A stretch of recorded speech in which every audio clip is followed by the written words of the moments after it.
사람들이 느끼는 기쁨 중에 굉장히 중요한 기쁨이 뭐냐면 돈 버는 기쁨입니다. 돈 벌 때 그렇게 기분이 좋다 그래요. 우리가 아침부터 저녁까지 수고하고 매일매일 반복되는 이 지루한 일상을 견디는 이유는 뭐냐면 그 일 때문에 돈을 주기 때문에 그렇습니다. 사명감, 정말 즐거워서 자기 자아 성취를 위해서 안 해요. 돈을 주기 때문에 가는 거예요. 인정하기 싫지만 그런 거잖아요. 여러분, 만약 돈을 주지 않으면서 지금 하고 있는 일을 하라고 한다면 아마 90% 이상의 사람들은 당장 그만둘 겁니다. 제가 90%라고 이야기한 건 뭐냐면 그래도 소망을 좀 남겨두려고. 100%죠. 지금 여러분들이 하고 있는 일을 오늘부터 돈을 안 주겠습니다. 그러면 가서 일을 할 사람이 없어요. 있을 수가 없죠. 이게 잘못된 거 아니에요. 뭐냐면 그 기쁨이 아니라고 생각하는데 사실은 그 기쁨이에요.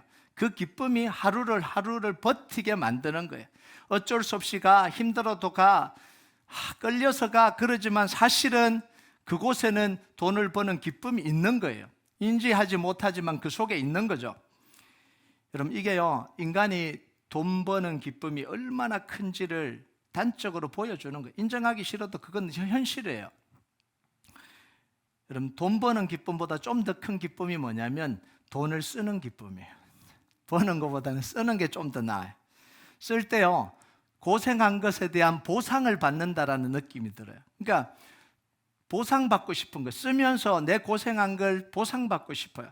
그래서 사람들은요, 마음껏 쓰고 싶은 거, 나의 만족을 위해서 마음껏 쓰고 싶은 게 이게 사람의 마음입니다.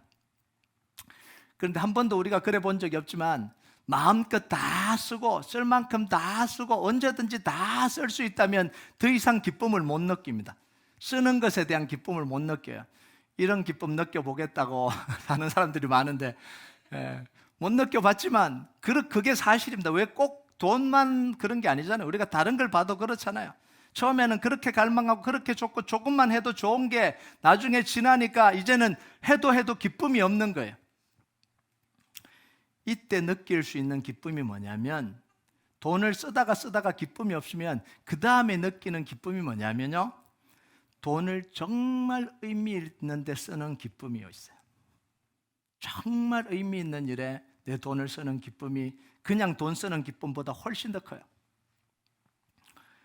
이게요, 중요한 사실인데 이건 뭐냐면 인간의 마음 안에는 누군가에게 가치 있는 사람이 되고 싶은 마음, 중요한 존재가 되고 싶은 갈망이 있다는 거예요. 단지 성공하고 단지 돈 벌고 단지 부자가 되고 이런 갈망이 아니라 진짜 그 깊숙한 곳에 보면 뭐가 있냐면 누군가에게는 가치 있는 존재, 중요한 존재가 되고 싶다라는 이 마음이 사실은요, 돈을 버는 기쁨보다 훨씬 더 큽니다. 지금 돈이 부족해서 그걸로 지금 다 채워져 있어서 그렇지 사실은 그 깊은 곳에는 뭐냐면 이 갈망이 우리 속에 있는 거예요. 여러분, 돈은 엄청나게 가졌는데 내 주변에 사람이 없다면 얼마나 외로울까요? 돈은 가질 만큼 다 가졌어요. 그런데 사람이 없어요. 내가 원하는 거 다 가졌는데 정말 나를 사랑해주고 아껴주는 사람이 없다면 얼마나 외롭겠어요.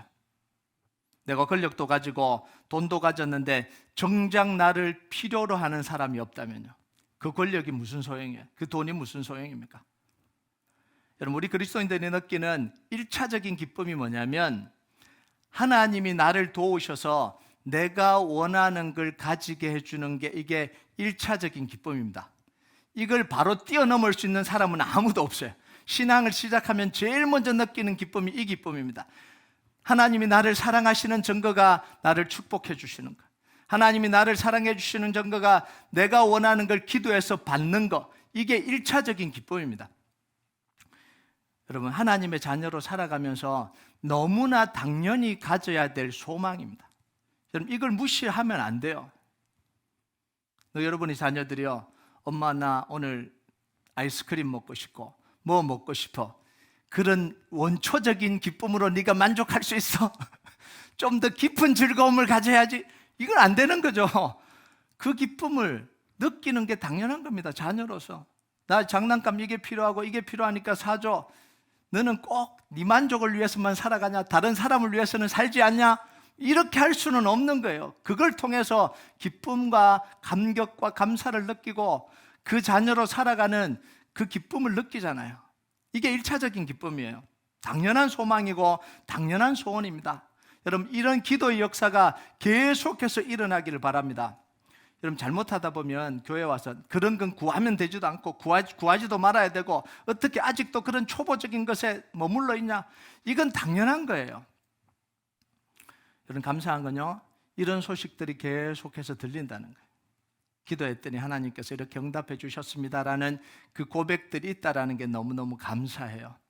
올해 받은 말씀을 가지고 말씀 붙들고 기도했더니 하나님이 약속대로 이루어졌다는 고백을 하는 성도들이 있다라는 게 이게 너무 감사해요. 자, 그런데 더 큰 기쁨은 뭐냐면요, 이거는 기본적인 우리의 기쁨이고요, 이거 없애야 된다는 이야기가 아닙니다. 이게 충만해야 돼요, 우리 속에. 자, 더 큰 기쁨은 뭐냐면 내가 하나님께 가치 있는 존재가 되는 거예요. 내가 하나님께 사용되는 기쁨이에요. 여러분, 요한복음 3장 29절에 30절까지 보면요, 같이 읽겠습니다. 시작. 신부를 취하는 자는 신랑이나 서서 신랑의 음성을 듣는 친구가 크게 기뻐하나니 나는 이러한 기쁨으로 충만하였노라. 그는 흥하여 하겠고 나는 쇠하여 하리라 하니라. 사람이 흥하기를 바라지 쇠하기를 바라는 사람 아무도 없습니다. 그런데 세례요한은 자기는 쇠하고 예수님은 흥하기를 바란다, 이렇게 이야기를 해요. 여러분, 이건요, 쇠하는 게 좋다, 쇠하는 게 내 소망이다, 이런 이야기 아닙니다. 망하는 게 내 소원이다, 이런 이야기가 아니에요. 뭐예요? 예수님께 쓰임받는 게 너무너무 좋다라는 표현이에요. 이걸 이렇게 표현된 거예요. 진짜 망하고 싶어서 그런 게 아니잖아요.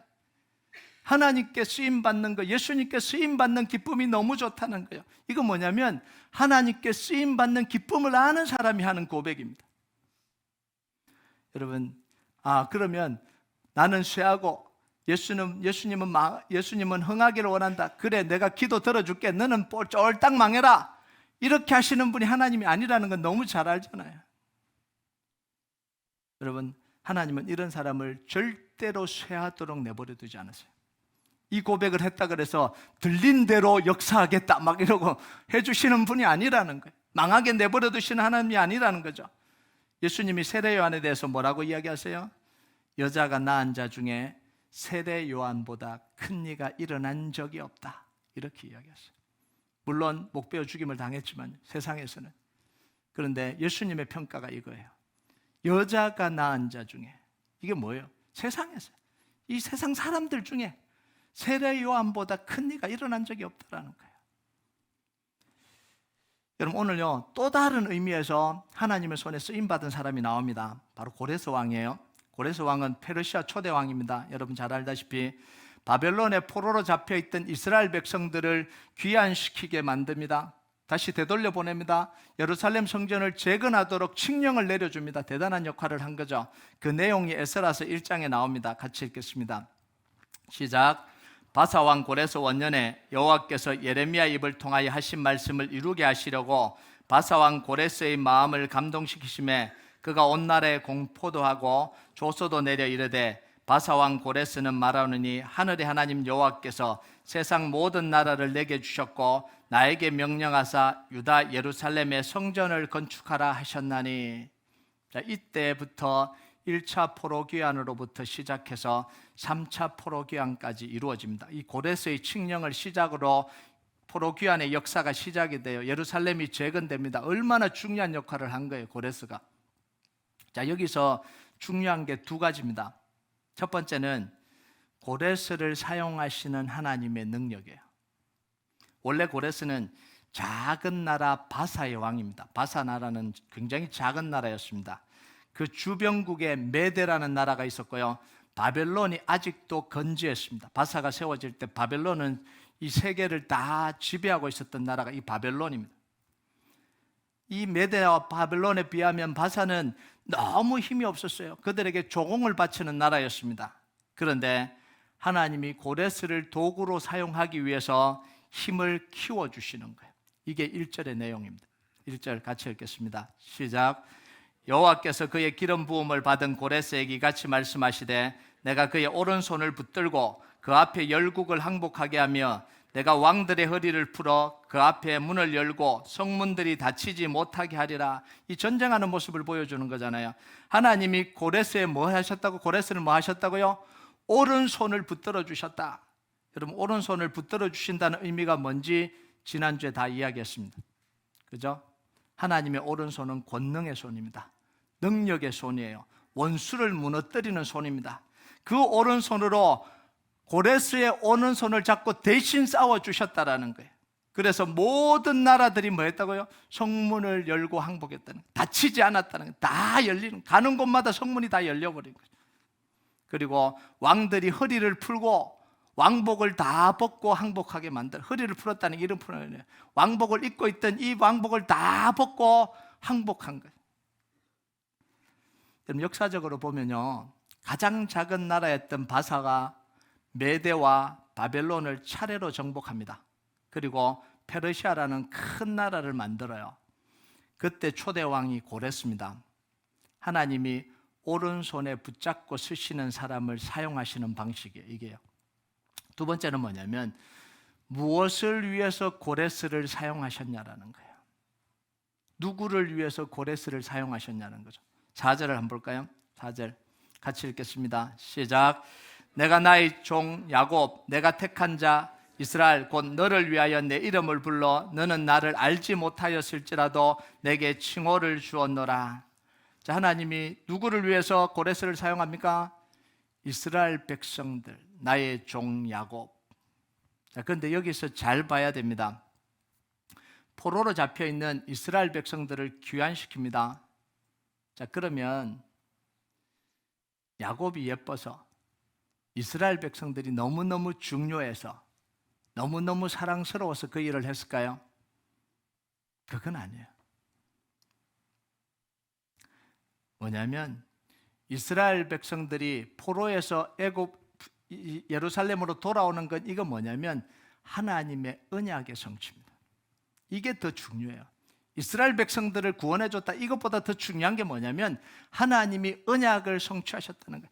예레미야를 통해서 말씀하신 그 구원의 언약을 그대로 성취하셨다는 거예요. 그래서 하나님의 모든 능력은 어디로 움직이냐면 구원의 역사를 성취하는 방향으로 움직입니다. 아무리 하나님이 능력 있고 아무리 뛰어난 하나님이라도 그냥 아무 때나 능력을 발휘하시는 분이 아니에요. 하나님의 구원의 역사를 이루기 위해서 모든 능력을 사용하는 거예요.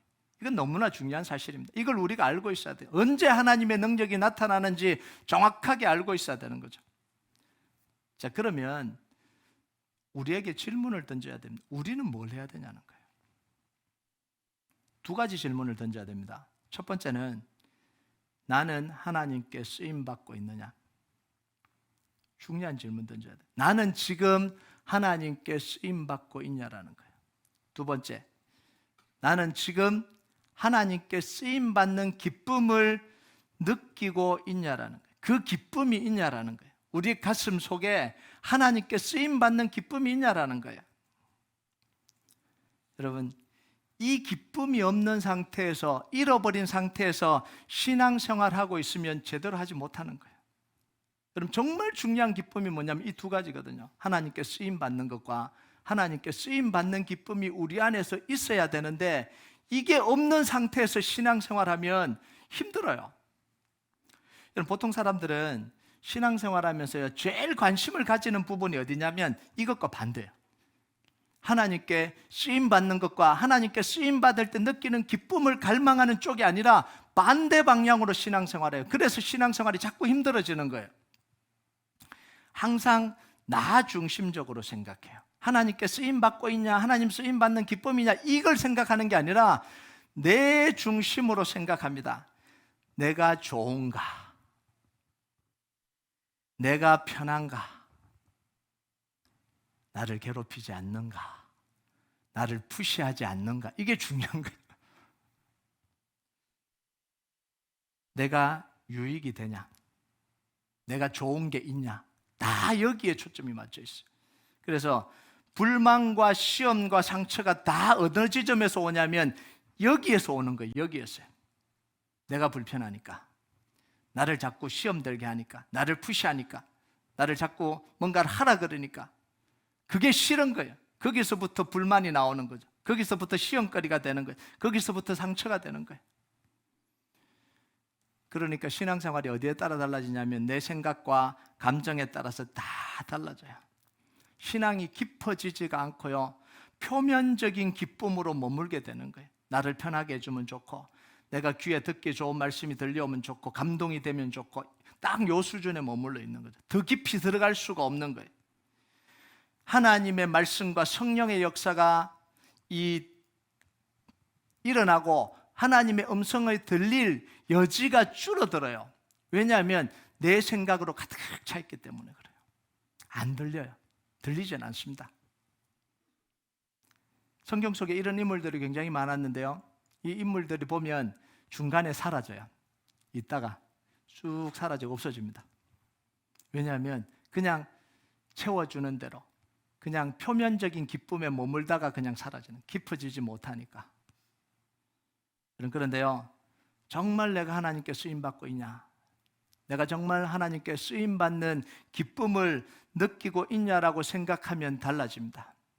여러분, 주일날 와서 예배드리기 전에요, 이 두 질문만 해도 인생이 달라질 겁니다. 정말 내가 하나님께 쓰임받고 있냐, 나는 지금 하나님께 쓰임받는 기쁨이 내 안에 있는가, 이 두 질문만 제대로 던져도요, 생각이 달라질 수밖에 없어요. 기도가 달라지고요, 고민이 달라지고요, 달라질 수밖에 없죠. 말씀이 들릴 수밖에 없어요. 거기에 포커스가 맞춰져 있으면 하나님의 말씀이 들릴 수밖에 없는 거예요. 여러분, 우리가 중요하게 알아야 되는 게 뭐냐면, 하나님께 쓰임받고 싶어하는 사람에게 주시는 하나님의 특별한 은혜가 있어요. 그래서 성경의 인물들을 보면 그 마음 속에 뭐가 있냐면 하나님께 쓰임받고 싶은 마음이 굉장히 강하게 있어요. 하나님의 말씀이 강하게 일어나서 그 사람을 바꾸어 놓는 것도 있지만, 하나님께 쓰임받고 싶은 그 마음이 갈망이 가득하기 때문에 하나님이 한마디만 하셔도 그 영혼의 터치가 강하게 일어나는 거예요. 여러분, 오늘도 마찬가지고요, 우리가 신앙생활 하는 것도 마찬가지입니다. 하나님, 나 한번 바꿔봐. 그러고 앉아있으면요, 아무리 강력한 말씀이 나와도 다 튕겨내요. 내가 바뀌는가 봐. 내 마음에 결정하고 왔으니까 아무리 강력한 말씀을 해도요, 다 내 말씀 아니라고 다. 그런데요, 하나님께 쓰임받고자 하는 마음, 하나님을 사랑하는 마음, 정말 하나님을 갈망하는 마음을 갖고 있으면요, 조금이라도 나에게 그 메시지가 나에게 온다라고 생각하면 강력하게 붙드는 거예요. 아, 이게 지금 나를 위해서 하는 말씀이구나. 틀려지는 거죠. 완전히 틀려지는 거죠. 메시지 때문이 아니라 내가 하나님을 사랑하는 마음의 상태에 따라서 메시지가 다르게 들린다라는 거예요. 여러분, 진짜 하나님을 경험하고 싶으십니까? 신앙의 방향을 바꾸세요. 진짜 하나님의 이 은혜를 경험하고 싶으면 신앙의 방향을 바꿔야 됩니다. 내가 원하는 걸 얻고자 하는 방향에서 하나님께 쓰임받고자 하는 방향으로 바꿔야 돼요. 아직도 하나님께 쓰임받고 있지 않다면, 그렇게 생각이 들면 선택하세요. 하나님께 쓰임받는 일을 선택하십시오. 그리고 시작하세요. 여러분, 너무 잘 알잖아요. 우리가 계속해서 좋은 걸 먹고 있어요. 음식을 계속해서 좋은 걸 배부르게 먹고 있습니다. 매일매일 먹고 있는데 배가 불러서 이제 막 더 이상 좋은 음식이 없는 거예요. 그러면 맛있는 음식 좀 가져와 봐. 아무리 가져다 줘도 안 맛있어요. 이미 배가 찼잖아요. 배가 찼잖아요. 그때는 뭐 해야 되는 거예요? 나가서 일해야 되는 거예요. 좋은 음식 찾는 게 아니라 나가서 일해야 되는 거예요. 땀 흘려야 되는 거예요. 그러면 음식이 맛있어져요. 계속해서 먹고 있으면서 배가 부르다고 더 맛있는 음식 가져오라, 세상에 있는 거 다 가져와도 줄 수가 없는 거예요. 우리가 신앙생활하면서 정말 기쁨을 느끼기를 원하면 더 나은 예배, 더 나은 말씀, 더 나은 기도, 더 나은 분위기 아니에요. 오늘부터 결정하고 하나님께 쓰임받으면 됩니다. 그럼 완전히 달라져요. 그럼 이렇게 이야기하면 목사님 뭘 해야 될지를 모르겠어요. 저도 그런 마음이 조금 있기는 한데 뭘 해야 될지를 모르겠어요. 뭐부터 시작해야 돼요? 뭘 해야 돼요? 모르겠어요. 여러분, 내가 하나님 앞에 어떻게 쓰일지 내가 결정하는 게 아닙니다. 하나님이 결정하시는 거예요. 여러분, 왜 할 일이 없는 줄 아세요?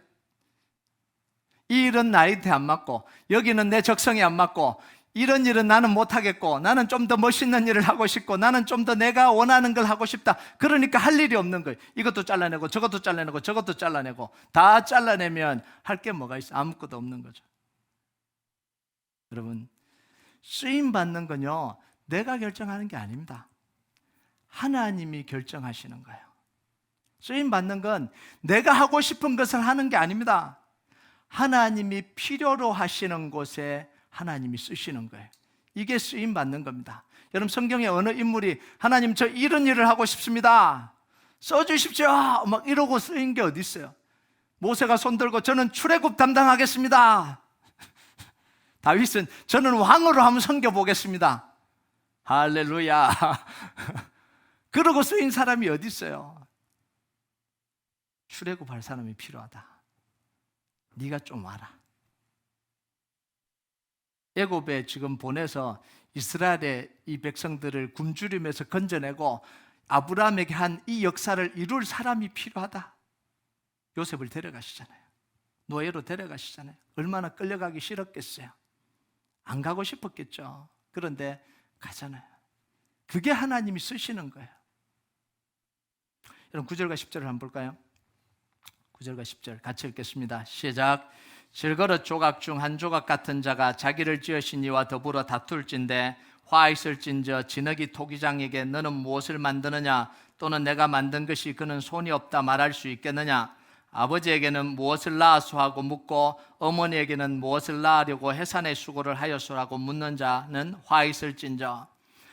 자, 우리가 너무 잘 아는 이야기잖아요. 질그릇이 다 만들어졌는데 토기장에게 나를 왜 이렇게 만들었냐 화낼 수 없잖아요. 질그릇으로 쓰고 싶어서 만들었는데 왜 나는 금그릇으로 안 만들어줘서 나를 이렇게 만드냐, 이럴 수 없다라는 거예요. 엄마, 아빠, 어떻게 내 얼굴이 이렇게 삐리리 해? 땡땡해? 엄마, 아빠를 욕할 수 있어요? 없죠. 따져 물을 수 없어요. 우리는 하나님의 필요한 용도에 따라서 만들어진 겁니다. 우리의 용도, 우리의 필요에 따라서 만들어진 게 아니라 하나님의 필요에 따라서 만들어주신 겁니다. 아멘 하십니까? 아멘. 여러분의 외모, 목소리, 생김새, 여러분의 지능, 여러분의 능력, 여러분의 장점 다 여러분 쓰라고 만들어 놓은 거 아니에요. 하나님이 쓰시려고 만들어 놓은 겁니다. 여러분, 하나님이 질그릇 만들었는데 나는 금그릇 돼야 되겠다. 참 어리석은 일이에요. 나는 금그릇이 쓰이는 자리에만 가야 돼. 나 금그릇이거든. 나 질그릇 아니거든. 금그릇이 쓰는 자리에 가야지. 왜 나를 여기 놔둬? 어리석은 거예요. 그릇은요, 그 쓰임을 자기가 결정하지 못합니다. 어떤 그릇도 자기가 그 쓰임을 결정할 수가 없어요. 금으로 만든 거든 동으로 만든 거든 뭐 다이아몬드로 만들든, 다이아몬드 그릇은 없죠. 그래도 그렇더라도 그 쓰임을 자기가 결정할 수 없어요. 주인이 결정하는 거예요. 여러분, 그릇 자체는 별로 중요하지 않아요. 물론 그릇 자체의 재료의 가치는 달라요. 재료의 가치는 다를 수 있어요. 그런데 그것보다 더 중요한 게 뭐냐면 주인이 어디에 두느냐에 따라서 가치가 결정이 되는 겁니다. 그릇이 중요한 게 아닙니다. 여러분 보세요. 금그릇이 절비한데, 이 식탁 위에 금그릇이 절비해요. 근데 주인의 앞에 나는 질그릇 놓고 싶은 거예요. 내가 평소에 아끼던 항상 질그릇을 가장 중앙에 놔요. 그러면 어느 그릇이 가장 가치 있는 거예요? 질그릇이 가장 가치 있는 거야. 이게 다 근거를 필요 없어요. 주인이 어디에 쓰느냐에 따라서 그 그릇의 가치가 결정이 되는 거예요. 여러분, 주인이 사랑하고 아끼는 그릇이 최고의 그릇입니다. 최고의 가치예요. 여러분, 저는요, 좋은 그릇, 근그릇 되는 것보다 하나님이 사랑하고 아끼는 그릇이 되고 싶습니다. 사람들이 부러워하는 그릇이 아니라 하나님이 정말 사랑하고 아끼는 그릇이 되고 싶어요. 여러분, 여러분이 정말 하나님께 사랑받는, 하나님이 사랑하고 아끼는 그릇이 되시는 축복이 있기를 바랍니다. 여러분 속에 그 갈망을 가지세요. 왜 자꾸 사람들이 알아주기를 바라고, 사람들에게 뭔가를 하기를 바라고, 뭔가 자기를 근그릇이라고 표현하기를 바라요? 사람들이 알아주는 그릇 아무 소용없다니까요. 정말 하나님이 사랑하고 아끼는 그릇이, 사람들에게 다 쓰임받고 다 해도 하나님이 안 아끼면 다 소용없다라는 거예요.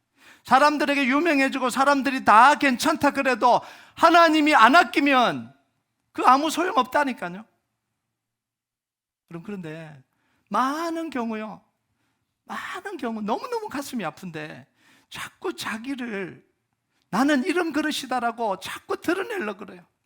너무 안타깝잖아요. 하나님은 그렇게 생각하지 않은데 내가 나를 막 드러내는, 나 금그릇이야, 나 다이아몬드 그릇이야, 나 진주 그릇이야. 그럼 뭐예요? 하나님이 그렇게 생각하지 않으면 아무 소용없는 걸.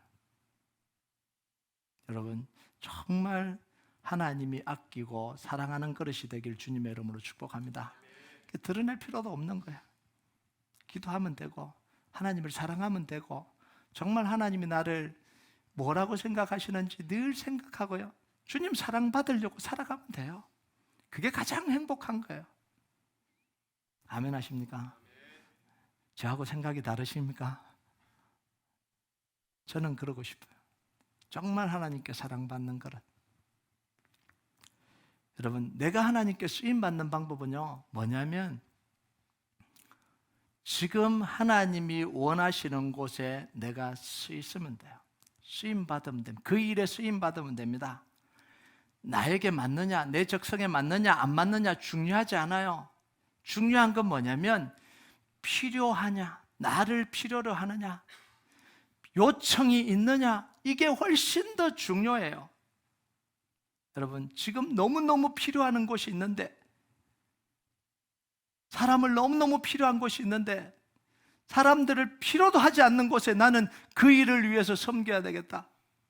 정말 어리석은 거죠. 지금 절실하게 사람들을 필요로 하는 곳이 있는데 나는 그건 하기 싫고 내가 하고 싶은 것, 근데 하나님은 안 오네요. 찾지도 않아요. 그런데 나는 그걸 고집하고 있다. 여러분, 무슨 말 하는지 아시겠죠? 우리 교회에 지금 제일 필요한 곳이 어디예요? 교사예요. 여러분, 신앙생활 하려면 적어도 영적 흐름은 좀 읽어내야 돼요. 하나님이 지금 우리 교회를 통해서 어느 방향으로 어떻게 역사하실지는 좀 읽어내야 좀 영적인 사람이잖아요. 좀 우리 교회를 보세요. 지금 우리 교회가 하나님이 어느 방향에서 지금 세우려고 그러시는 거예요. 교육부에서 지금 사람이 필요하다고, 교육부에서 정말 이 아이들의 영혼을 가르칠 사람이 필요하다고 계속해서 이야기한다면 우리는 어디서 쓰임받아야 돼요? 그곳에서 쓰임받아야 되는 거예요. 내가 재능이 있든 없든 지금 하나님이 필요로 한다는데 나는 다른 곳에 쓰이고 싶어요. 다른 곳 없어요. 당분간 없을 거예요. 당분간 없을 거예요. 거기에 지금 잡이 오픈됐습니다. 잡이 오픈됐어요. 하나님의 잡이 오픈됐습니다. 여러분, 그곳에서 쓰임받는 축복이 있기를 바랍니다. 투자를 하려면 흐름을 읽어내야 되잖아요. 날씨의 흐름을 읽어내야 되잖아요. 영적 흐름을 읽어내야 되잖아요. 교회가 흐름이 지금 어느 방향으로 가고 있는지 읽어내야 되잖아요. 교회를 위해서 기도하는데 하나님 이 달라스에 영혼을 사랑하고 교회를 세울 교회로 만들어 주십시오. 부흥의 불을 지피는 교회가 되게 해 주십시오. 근데 여기 사람이 부족한데 안 가고 있으면 우리의 기도는 뭐냐는 거죠. 앞으로 제 설교는 기성전 교사입니다. 기성전 교사. 교사가 다 채워질 때까지 기성전 교사입니다. 뭐 좋은 말씀 아무리 해도 뭐예요? 지금 하나님이 필요하신 곳이 그 자리예요. 그곳에 하나님이 원하시는데 뭐 지금 결단 안 하셔도 됩니다. 이번 주일날 또 할 거고 다음 주일날 또 할 거고 계속해서 할 겁니다. 왜냐하면 여러분을 괴롭히려고 그런 게 아니라 정말 그곳에 필요해요. 정말 그 아이들을 영혼으로 세우는 게 그게 가장 중요한 거 아니에요? 여러분, 하나님이 구원 언약을 이루는데 왜 이스라엘 백성들 사용하지 않고 고레스 사용했을까요? 이스라엘 백성 그렇게 많은데 왜 고레스를 사용하시냐고요. 능력 있는 사람을 선택해. 하나님은 능력 없어도 다 만들어 쓰신 분 아니에요? 뭐 모세는 원래 뭐 능력이 있었나요? 다윗은 뭐 능력이 있었나요? 왜 이 수많은 이스라엘 백성들을 다 놔두고 왜 고레스를 사용하냐라는 거예요. 답은 너무나 쉬워요. 이스라엘 백성들 중에서 이 언약을 붙잡고 성취시키고 싶은 갈망을 가진 사람이 없었기 때문에 그런 거예요. 그래서 결국은 이 이스라엘 백성들이 언약도 놓쳐버리고 예루살렘 성전도 지키지 못하고 나라도 잃어버리는 포로가 되어버렸잖아요. 그럼 에레미야서를 통해서 하신 하나님의 그 마음을 한번 보세요. 에레미야서 5장 1절 2절 같이 한번 봅시다. 시작. 너희는 예루살렘 거리로 빨리 다니며 그 넓은 거리에서 찾아보고 알라. 너희가 만일 정의를 행하며 진리를 구하는 자를 한 사람이라도 찾으면 내가 이 성읍을 용서하리라. 그들이 여호와께서 살아계심을 두고 맹세할지라도 실상은 거짓 맹세니라. 뭐라고 이야기해요? 너희가 만일 정의를 행하고 진리를 구하는 자 한 사람만 찾으면 이 예루살렘 성전을 보존하시겠다. 언약을 붙들고 살아가는 그 사람 한 사람이라도 찾으면 하나님은 그 한 사람을 통해서 세우시겠다라고 이야기하는데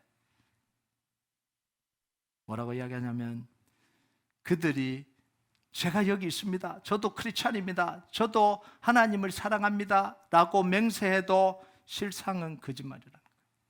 없었다라는 거예요. 결국은 하나님이 놓을 수밖에 없었던 이유. 정말 언약 붙들고 사는 사람이 없었다라는 거예요. 그런데 하나님이 고레스를 통해서 구원 언약을 성취하십니다. 하나님이 고레스의 신앙이 좋아서가 아니에요. 하나님을 너무 잘 섬겨서가 아니에요. 고레스는 하나님을 몰랐어요. 4절에 보면 몰랐다라고 이야기하잖아요. 같이 한번 읽어볼까요? 시작. 내가 나의 종 야곱, 내가 택한 자 이스라엘 위하여 내 이름을 불러 너는 나를 알지 못하였을지라도 내게 칭호를 주었노라. 고레스가 하나님 몰랐다는 거, 하나님을 신실하게 섬긴 게 아니에요. 그런데도 하나님이 고레스에게 나의 종이다. 이 종이라는 건 뭐냐면 신앙심이 강한 종이 아니에요. 내가 그냥 사용하는 도구다 이런 이야기입니다. 여러분 여기서 뭘 볼 수 있어요? 하나님은 절대로 구원 언약을 포기하지 않는다라는 거예요. 이스라엘 백성들의 중에 한 사람도 구원 언약을 이어갈 마음이 없어도 하나님은 포기하지 않는다는 거예요. 이스라엘 백성들이 다 포로로 잡혀가도 하나님은 그 구원 언약을 이방인을 통해서라도 이루신다는 거예요. 이 구원 언약에 대한 하나님의 이 마음이 얼마나 강력한 거예요. 그럼요, 정말 복된 사람이 누구겠어요? 하나님의 언약 붙잡고 하나님께 쓰임받는 사람입니다.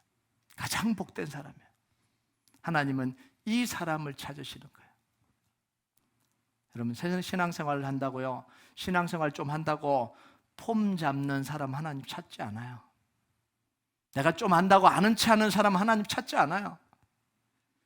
내가 할 일과 안 할 일을 내가 정하는 사람을 찾지 않습니다.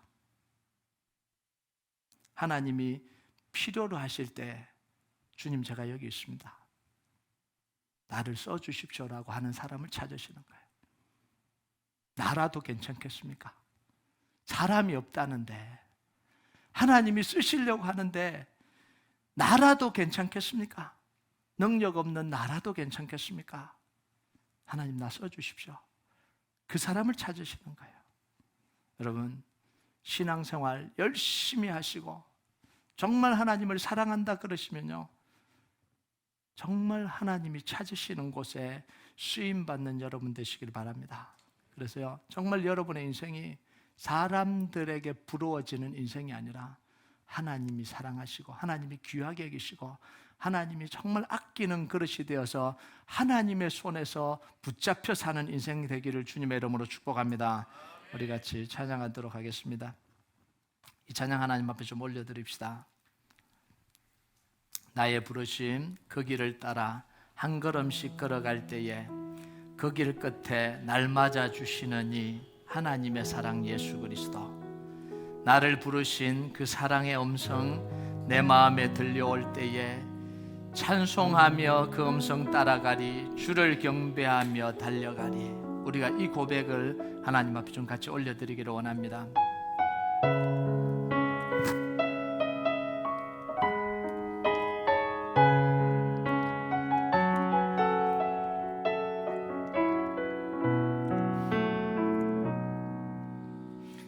나의 부르심 그 길을 따라 한 걸음씩 걸어갈 때에 그 길 끝에 날 맞아 주시느니, 그 길 끝에 날 맞아 주시느니 하나님의 사랑 예수 그리스도, 나를 부르신 그 사랑의 음성, 나를 부르신 그 사랑의 음성 내 마음에 들려올 때에 찬송하며 그 음성 따라가리, 찬송하며